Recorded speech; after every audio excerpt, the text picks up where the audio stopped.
Hello! In this video tutorial we'll walk you through the process of depositing funds from Binance to Do Prime in just 3 simple steps. First, go to Funds in the Traders menu and click on Deposit Funds. Then, select Binance as your option and proceed. On the Transfer Details page, enter the amount you want to transfer in the deposit field and confirm the approximate credited amount. Then click Continue. Second, review the confirmation page to make sure all the information is correct. Once confirmed, click Continue. Then, click on Binance Pay or simply scan the QR code to finalize the payment. Finally, open the Binance app and click on the top left corner to open your profile. Then, click on the Scan option.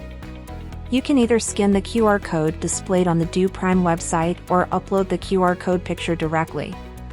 And there you have it, quick, simple and secure. Thank you for watching, and happy trading!